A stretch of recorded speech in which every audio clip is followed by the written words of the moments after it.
Friends, आज हम लोग जानने वाले हैं क्लास टेंथ का बायोलॉजी चैप्टर।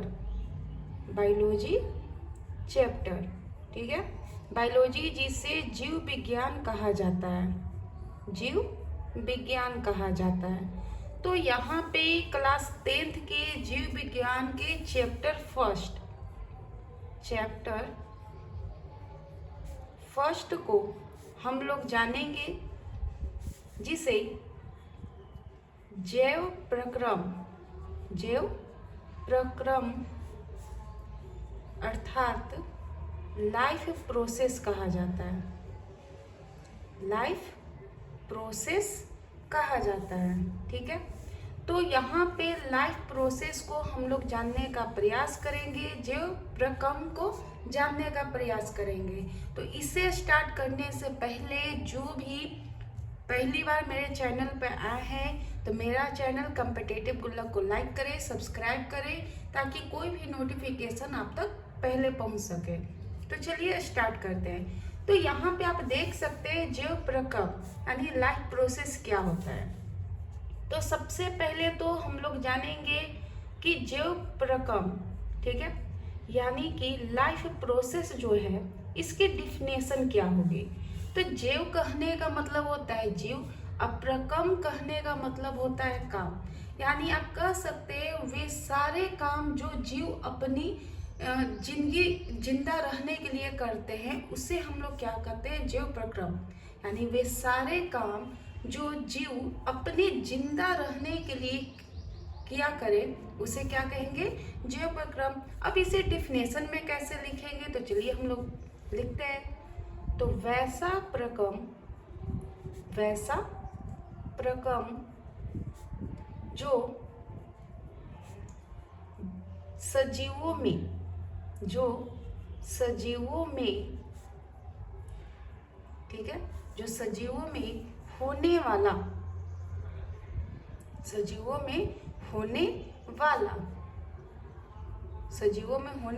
वाला या जिनके द्वारा उनका अनुरक्षण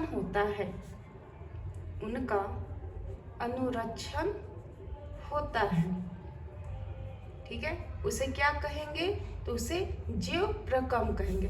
अब यहाँ पे एक वर्ड आया अनुरक्षण। तो अनुरक्षण कहने का मतलब क्या होता है, तो अनुरक्षण कहने का मतलब होता है जिंदा रहने के लिए, ठीक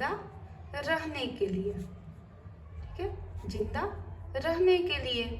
और प्रक्रम कहने का मतलब होता है कोई भी काम। और जैव कहने का मतलब होता है जीव। यानी जब कोई जीव जिंदा रहने के लिए कोई भी काम करता है, उसे जैव प्रक्रम कहते हैं, लाइफ प्रोसेस कहते हैं। ठीक है, अब इसमें आप क्या क्या काम कर सकते हैं, तो जिंदा रहने के लिए पोषण किया जाता है, इसके बाद श्वसन किया जाता है, ठीक है, उत्सर्जन किया जाता है, उत्सर्जन हो गया, परिवहन हो गया, और इसके साथ साथ जनन की भी क्रिया की जाती है। ठीक है, तो अब ये पोषण क्या है, श्वसन क्या है, उत्सर्जन क्या है, परिवहन क्या है, जनन क्या है, तो इसका टेंशन नहीं लेना है। हम लोग एक एक करके इन सभी चीजों को पढ़ेंगे। तो सबसे पहले हम यहाँ पे जानने वाले इस चैप्टर में पोषण।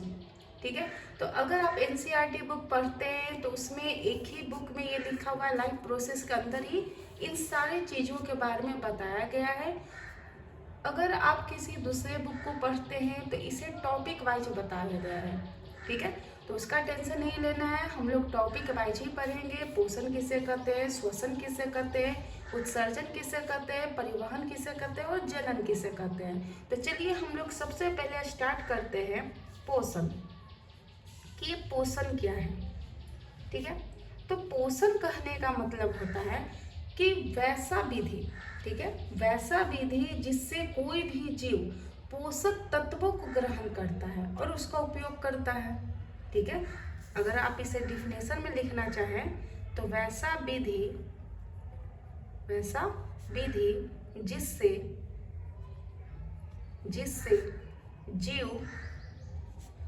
पोषक तत्व को ग्रहण कर उसका उपयोग करता है, ग्रहण कर उसका उपयोग करता है, ग्रहण कर उसका क्या करेगा, उपयोग करेगा। ठीक है, यानी कि कोई भी पोषण आप लेते हैं तो आपके पास एनर्जी आती है, ऊर्जा आती है।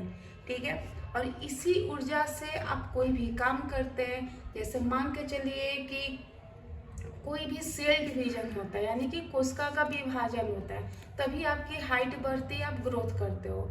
तो अब ये सेल डिवीजन भैया क्या है, तो सेल डिवीजन कहने का मतलब है कि जब कोई दीवार लगाई जाती है, ठीक है, जब कोई दीवार लगाई जाती है तो मान के चलिए कि ये कोई दीवार है। ठीक है, इस दीवार की हाइट यहाँ तक है, इस दीवार की हाइट यहाँ तक है, लेकिन जैसे ही इसमें और ईंट जब हम लोग जोड़ने लगते हैं तो इस दीवार की हाइट यहाँ बढ़ जाती है। तो अब ये दीवार की हाइट क्या हो गई, बढ़ गई।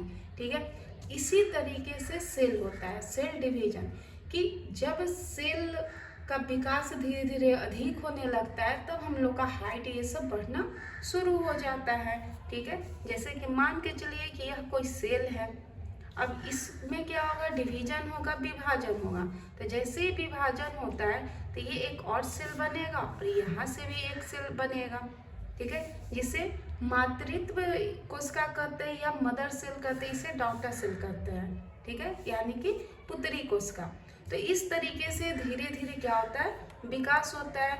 और इसमें जब आप देखिएगा तो इसमें एनर्जी है, इसमें क्या है, एनर्जी है, यानी कि ऊर्जा है। ठीक है, तो पोषण का उपयोग कहाँ हो रहा है, तो ऊर्जा के रूप में हो रहा है।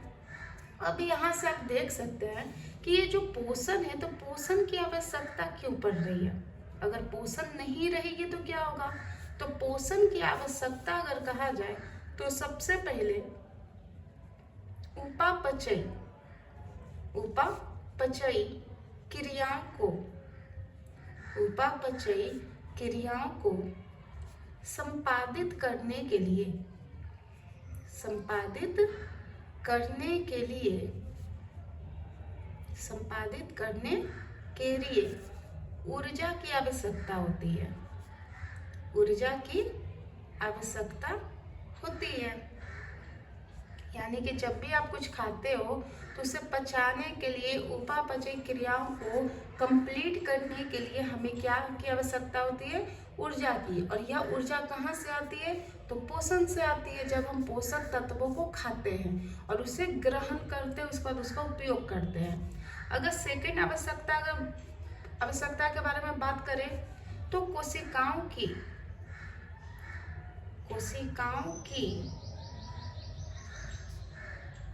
वृद्धि एवं विकास तथा टूटे फूटे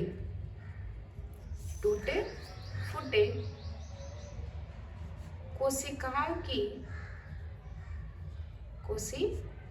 की मरम्मत के लिए ऊर्जा की आवश्यकता होती है, ऊर्जा की आवश्यकता होती है। ठीक है, यानी आप देख सकते हैं कि अगर आपको मान के चलिए कि कोई एक झापर मार दिया तो उसमें लाखों, यानी 10 लाख 20 लाख, यहाँ तक कि 50 लाख की संख्या में सेल क्या होते हैं, डैमेज हो जाते हैं। तो उन कोशिकाओं की मरम्मत के लिए भी ऊर्जा की आवश्यकता होती है। और यह ऊर्जा कहाँ से आएगा, तो पोषण से आएगा। जब हम लोग पोषक तत्व यानी कार्बोहाइड्रेट, मिनरल्स, वसा, ये सब जब खाएंगे, उसे ग्रहण करेंगे और जब उसको उपयोग करेंगे तभी हम इसका उपयोग ऊर्जा के रूप में कर सकते हैं। यानी आप कह सकते हैं कि ऊर्जा की ये आवश्यकताएं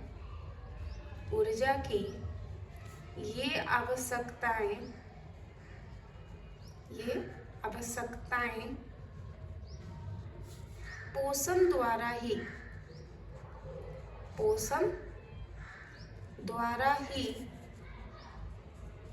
पूरी होती है।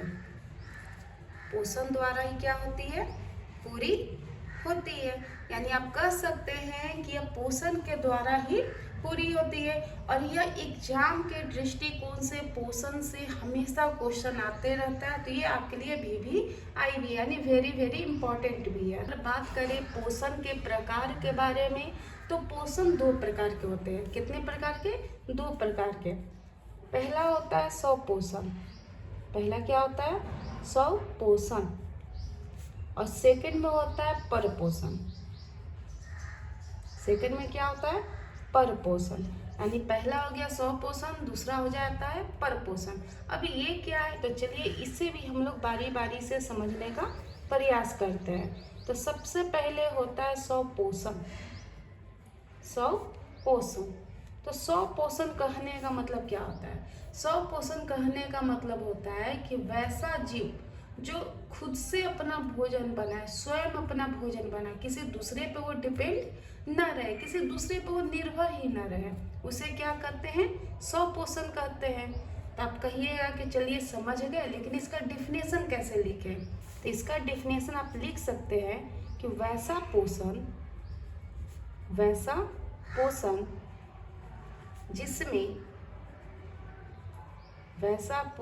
जिसमें जीव अपने भोजन के लिए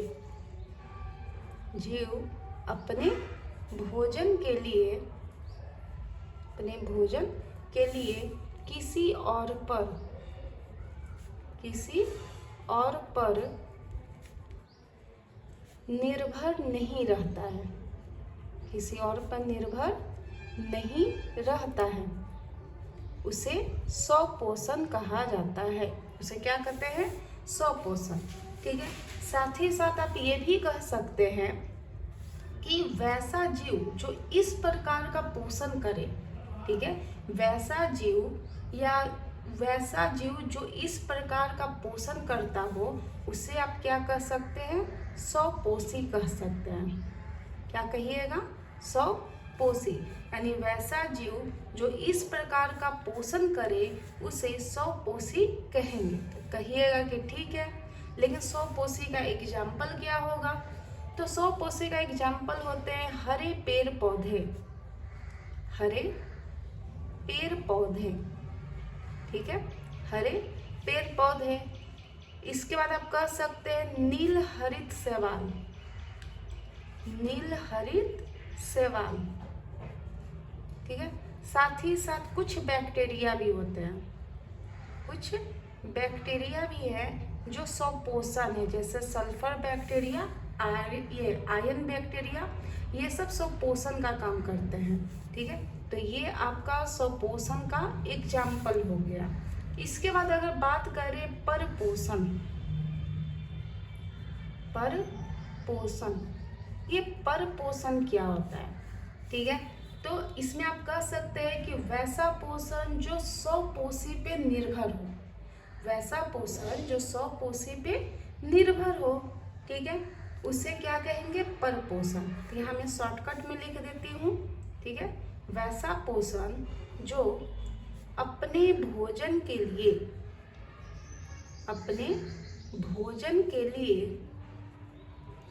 किसी और पर निर्भर रहता है, किसी और पर निर्भर रहता है, उसे परपोषण कहते हैं। उसे क्या कहते हैं? परपोषण। और वैसा जीव जो इस प्रकार का पोषण करे उसे परपोषी कहते हैं। वैसा जीव जो इस तरीके का पोषण करे उसे क्या कहते हैं? परपोषी। अब परपोषी में अगर हम लोग एग्जाम्पल का बात करें तो इसमें मनुष्य हो जाएगा, ठीक है, जीव जंतु हो जाते हैं, जीव जंतु। अब जीव जंतु में आप कुछ भी ले लीजिए, कुत्ता, बिल्ली, गधा, बैल, कुछ भी, ठीक है। तो ये सब परपोषण के एग्जाम्पल है। अब यहाँ पे कि क्या परपोषण बस यही है? तो नहीं, यहाँ पे परपोषण के भी प्रकार हैं। परपोषण के भी क्या है? प्रकार। तो परपोषण के प्रकार को हम लोग जानते हैं, परपोषण के प्रकार। तो यहाँ पे अगर पर पोषण के प्रकार के बारे में बात करें तो पर पोषण यहाँ पे 3 प्रकार के होते हैं। कितने प्रकार के? 3। पहला मृतजीवी पोषण, मृतजीवी पोषण। सेकंड में हो जाएगा परजीवी पोषण, परजीवी पोषण, ठीक है। थर्ड में आपका हो जाता है प्राणी संपोषण, प्राणी संपोषण, ठीक है। तो चलिए इसे हम लोग बारी बारी से समझने का प्रयास करते हैं। तो सबसे पहले आता है मृतजीवी पोषण, मृतजीवी पोषण, ठीक है। तो ये मृतजीवी पोषण क्या है? तो मृतजीवी कहने का मतलब होता है कि जब एक जीव किसी दूसरे जीव पे, ठीक है, जब एक जीव किसी दूसरे जीव के मरे हुए शरीर को जब खाता है, उससे पोषण प्राप्त करता है, तो उसे क्या कहेंगे? मृतजीवी पोषण कहेंगे। एक बार फिर से मैं बोल देती हूँ, वैसा पोषण जिसमें एक जीव किसी दूसरे जीव के मरे हुए शरीर से पोषण प्राप्त करता है, उसे मृतजीवी पोषण कहते हैं। और यह कैसे करेगा? तो उनके शरीर से चूस के करेगा। कैसे? चूस के, ठीक है। जैसे मान के चलिए, पहले मैं यहाँ डिफिनेशन लिख देती हूँ। वैसा पोषण, वैसा पोषण जिसमें एक जीव किसी दूसरे जीव के मरे हुए शरीर से पोषण प्राप्त करता हो, पोषण प्राप्त करता हो या पोषण प्राप्त करता है, उसे मृतजीवी पोषण कहेंगे। और कैसे प्राप्त करेगा? तो उनके शरीर से चूस के, ठीक है। अब इसका एग्जाम्पल क्या कर सकते हैं? तो एग्जाम्पल में हो जाएगा कवक, बैक्टीरिया, कवक हो गया, बैक्टीरिया हो गया, ये सब क्या होते हैं? मृतजीवी पोषण के एग्जाम्पल है। जैसे मान के चलिए कि कहीं खेत में या अरही पोखर में कहीं पे भैंस फेंका हुआ है, मरा हुआ कोई जानवर फेंका हुआ है, तो उसमें बहुत ही ज़्यादा ये स्मेल आती है, बहुत गंदा गंध आता है। तो आप धीरे धीरे देखिएगा कि उसमें छोटे छोटे बैक्टीरिया लग जाते हैं, कवक लग जाते हैं और धीरे धीरे उसे खा जाते हैं, ठीक है। उसे चट कर जाएंगे, उसे खा जाएंगे, यानी उनके शरीर को वो चूसते हैं, ठीक है। जिसके वजह से उनका जो शरीर है धीरे धीरे टूटना शुरू होता है, यानी जो जटिल था वो अब सरल में आ गया, ठीक है। तो उनके मरे हुए शरीर को ये लोग ग्रहण करते हैं। इसीलिए मृतजीवी पोषण का एक और नाम है जो एग्जाम में बहुत ही ज़्यादा पूछा जाता है, जिसे अपघटनकर्ता कहते हैं। अपघटनकर्ता के नाम से भी जाना जाता है। तो मृतजीवी पोषण का एक अन्य नाम क्या हो गया? अपघटनकर्ता। तो ये आप लोग याद रखिएगा, ठीक है। इसके बाद हम लोग जानते हैं परजीवी पोषण। देख सकते हैं परजीवी पोषण है। तो परजीवी पोषण कहने का मतलब होता है कि जब कोई जीव किसी दूसरे जीव के, ठीक है, जब कोई जीव किसी दूसरे जीव के साथ अस्थाई या अस्थाई रूप से, यानी परमानेंट या फिर ऐसे ही, तो अस्थाई या अस्थाई या फिर अस्थाई रूप से, यानी परमानेंट या फिर टेम्पोररी रूप से जब उन्हीं के शरीर में रह के अपना पोषण प्राप्त करते हैं, उसे क्या कहेंगे? परजीवी पोषण कहेंगे। तो सबसे पहले मैं इसका डिफिनेशन लिख देती हूँ। तो वह जीव जो किसी दूसरे जीव के साथ अस्थाई या अस्थाई रूप से अस्थाई या अस्थाई रूप से रहकर अपना पोषण प्राप्त करें, अपना पोषण प्राप्त करें।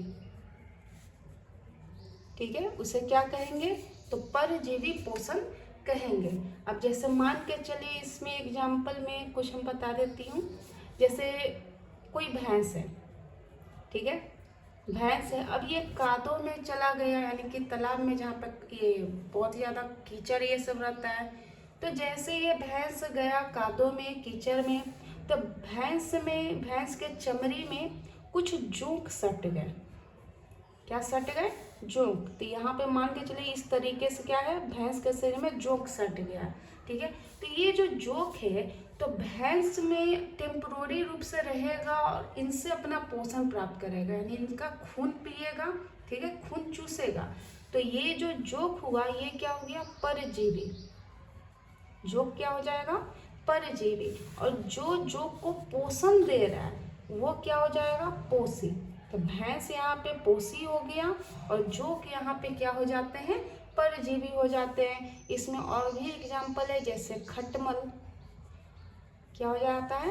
खटमल हो गया, जू हो गया, जिसको ढील लिख भी कहते हैं। ठीक है, तो ये सब परजीवी पोषण के क्या है? उदाहरण है। तो जानते हैं प्राणी संपोषण।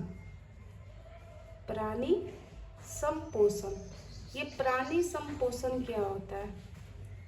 प्राणी संपोषण, ठीक है, तो प्राणी संपोषण में आप कह सकते हैं कि जब कोई जीव जंतु प्राणियों की तरह तरल या ठोस के रूप में जब भोजन प्राप्त करता है उसे प्राणी संपोषण कहते हैं। यानी जब कोई भी जीव प्राणियों की तरह तरल हो या फिर ठोस हो, इस रूप में भोजन प्राप्त करना शुरू कर देता है, उसे प्राणी संपोषण कहते हैं। जैसे अमीबा हो गया, तो इसे मैं डिफिनेशन में लिख देती हूँ कि जिस प्रकार से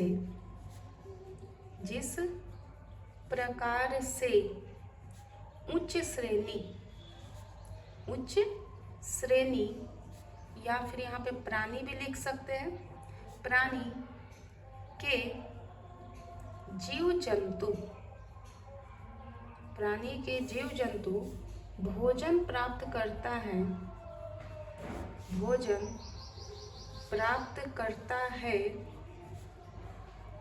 उसी तरह से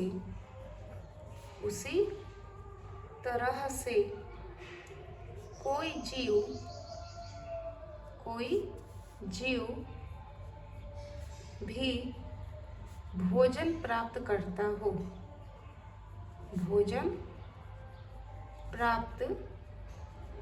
करता हो, उसे क्या कहते हैं? प्राणी संपोषण कहते हैं। अब इसका एग्जाम्पल सबसे अच्छा क्या है? अमीबा।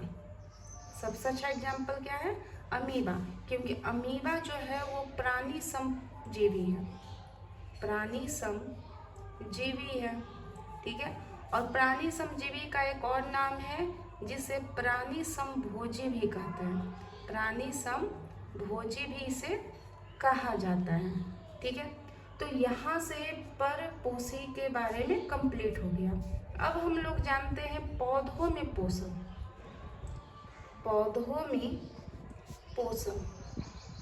कि पौधों में पोषण कैसे होता है। ठीक है, तो पौधों में पोषण को जानने से पहले अगर हम लोग देखें तो ये जो पौधे हैं, ठीक है, पौधे भी दो प्रकार के होते हैं। कितने प्रकार के? दो प्रकार के। पौधे कितने प्रकार के हो गए? दो प्रकार के। पहला पौधा जो रहेगा वो परपोषी होगा। कौन सा पोषी? परपोषी होगा। पहला पौधा परपोषी, और दूसरा जो पौधा है वह स्वपोषी होगा। दूसरा पौधा कैसा होगा? स्वपोषी। अब यहाँ पे हम लोग पढ़ें कि परपोषी तो तीन प्रकार के होते हैं, जिसमें मृतजीवी है, परजीवी है और प्राणीसम है। तो क्या पौधों में भी तरल और ठोस के रूप में भोजन प्राप्त करेगा? तो आंसर है नहीं। तो यहाँ पे परपोषी दो प्रकार के होंगे। पहला मृतजीवी मृतजीवी पोषण, मृतजीवी पोषण क्या हो जाता है, मृतजीवी पोषण हो जाएगा। और दूसरा हो जाएगा परजीवी पोषण, परजीवी पोषण, ठीक है। तो परपोषी कितने प्रकार के पौधों में हो गए, 2 प्रकार के, पहला मृतजीवी पोषण, दूसरा परजीवी पोषण। अब यहाँ पे आप देख सकते हैं कि मृतजीवी पोषण किसे कहेंगे, यानी वैसा जीव जो मरे हुए जीवों को क्या करे, खाए पिए, ठीक है। तो क्या पौधों में भी ऐसा है, तो हाँ पौधों में भी ऐसा है, जिसका सबसे अच्छा एग्जाम्पल है गोबर छत्ता। क्या है, गोबर छत्ता। जो गोबर छत्ता होते हैं, जिसको हम लोग मशरूम, ये सब नॉर्मल भाषा में बोलते हैं, ठीक है, जो खाने वाला नहीं होता है। मशरूम खाने वाला दूसरा है और ये दूसरा है। और ये कहाँ पाया जाता है, तो ये खासकर गोबर पे पाया जाएगा। तो गोबर छत्ता जो होते हैं, तो ये दूसरे जीव, यानी कि गोबर छत्ता जो होते हैं, तो इसमें ये किसी दूसरे जीव के मरे हुए शरीर से क्या करता है, भोजन प्राप्त करता है, यानी पोषण प्राप्त करता है, ठीक है। इसीलिए इसे क्या कहते हैं, मृतजीवी पोषण कहते हैं। परजीवी पोषण कहने का मतलब होता है कि वैसा जीव जो किसी दूसरे जीव के साथ अस्थायी या अस्थायी रूप से रहकर अपना पोषण प्राप्त करे, ठीक है। और इसका सबसे बड़ा एग्जाम्पल है अमरबेल, अमरबेल, ठीक है। और ये खास करके बेल के पेड़ पे पाया जाता है, बेल हो गया, बैर हो गया, ये सब के पेड़ पे ये पाया जाता है। और अमरबेल पीले रंग का होता है, एक मोटी धागा नुमा संरचना इसकी होती है, जो परजीवी पोषण है, ठीक है। और स्वपोषी में कहा जाए तो स्वपोषी जो स्वयं से अपना भोजन बनाए, ठीक है। इसका सबसे अच्छा एग्जाम्पल अगर कहा जाए तो हरे पेड़ पौधे क्या हो जाएंगे, हरे पेड़ पौधे, हरे पेड़ पौधे हो जाएंगे, ठीक है। नील हरित शैवाल हो जाता है, नील हरित शैवाल। तो ये सब स्वपोषी के क्या है, बात है। अब हम लोग बात करेंगे प्रकाश संश्लेषण के बारे में। लोग देखते हैं प्रकाश संश्लेषण। ये प्रकाश संश्लेषण क्या है, तो प्रकाश संश्लेषण का सिंपल सा डिफिनेशन है कि जिस विधि के द्वारा, ठीक है, जिस विधि के द्वारा पेड़ पौधे अपना भोजन बनाते हैं उसे प्रकाश संश्लेषण कहा जाता है। तो इसको हम लोग डिफिनेशन में लिख लेते हैं कि हरे पेड़ पौधे, हरे पेड़ पौधे जिस विधि से अपना भोजन तैयार करते हैं, अपना भोजन तैयार करते हैं, भोजन तैयार करते हैं, उसे प्रकाश संश्लेषण कहते हैं, उसे प्रकाश संश्लेषण कहते हैं, ठीक है। अब इसे एक थोड़ा मैप से हम लोग देखते हैं, यानी कि डायग्राम से। तो मान के चलिए कि ये कोई प्लांट है, ठीक है, ये कोई क्या हो गया, प्लांट हो गया। अब यहाँ पे आप देख सकते हैं कि यहाँ पे मान के चलिए ये सन है, ये क्या है, सन। इस तरीके से सन बना दीजिएगा, ये हो गया सन, ठीक है। अब यहाँ पे मान के चलिए कोई लीफ है, यानी कि कोई पत्ती है, ठीक है। अब यहाँ पे आप देख सकते हैं कि ये जो पत्ती है यानी कि लीफ है, तो यहाँ से सन का एक किरण आ रहा है, सन का ये क्या है, किरण है, ठीक है।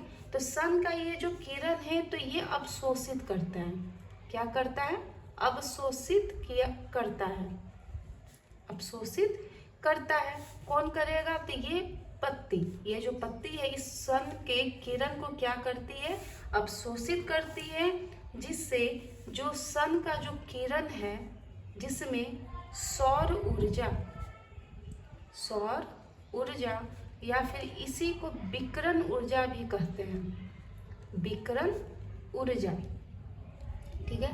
तो इस सौर ऊर्जा या विकिरण ऊर्जा को, ये जो पत्ती जो होती है, यह रासायनिक ऊर्जा में बदल देती है। किसमें बदल देती है? रासायनिक ऊर्जा में, रासायनिक ऊर्जा में बदल देती है। ठीक है। और इसमें आप देख सकते हैं कि यह जो ये सूर्य का जो किरण है, इसमें कौन सा ऊर्जा था? तो विकिरण ऊर्जा था या फिर सौर ऊर्जा।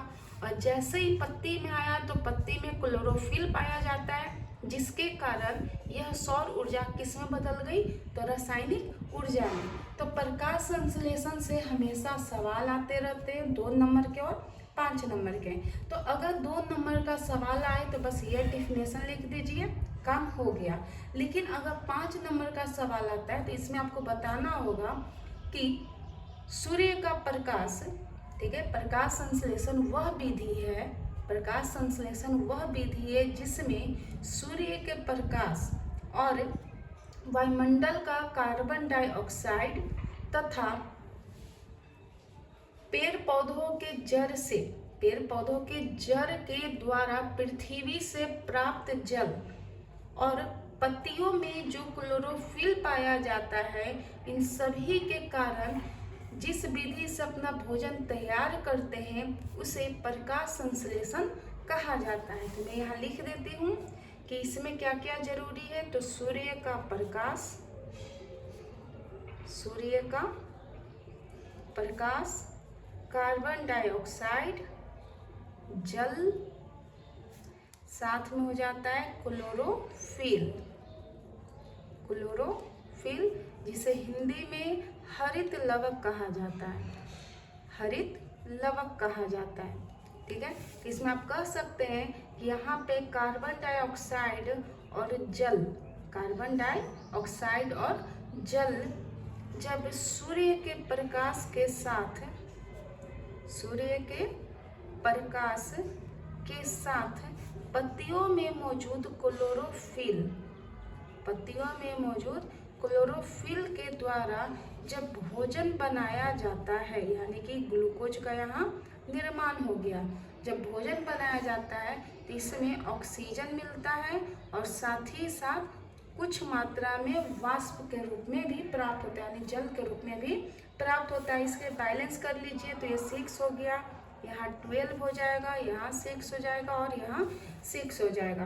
तो यहाँ आप कह सकते हैं कि प्रकाश संश्लेषण वह विधि है जिसमें वायुमंडल के द्वारा कार्बन डाइऑक्साइड प्राप्त किया जाता है, पेड़ पौधों के जड़ के द्वारा पृथ्वी से जल प्राप्त किया जाता है और सूर्य के प्रकाश में क्लोरोफिल की सहायता से भोजन बनाया जाता है, उसे ही प्रकाश संश्लेषण की क्रिया कहा जाता है।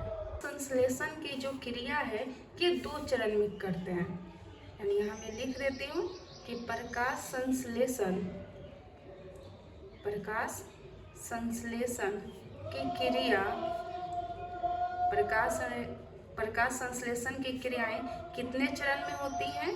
तो 2 चरण में होती हैं। कितने चरण में कंप्लीट की जाती हैं? तो 2 चरण में कंप्लीट की जाती हैं। यानी कि अगर प्रथम चरण में कहा जाए, प्रथम चरण में, तो प्रथम चरण में अगर कहें तो ये जो पेड़ पौधों के द्वारा पृथ्वी से जो प्राप्त जल है, यह सूर्य के प्रकाश की उपस्थिति में, सूर्य के प्रकाश के उपस्थिति में ये रासायनिक अभिक्रिया करती है, जिसमें यह 2 पार्ट में टूट जाता है, हाइड्रोजन और ऑक्सीजन। तो ये ऑक्सीजन कहाँ चला जाता है? वायुमंडल। ऑक्सीजन कहाँ चला जाता है?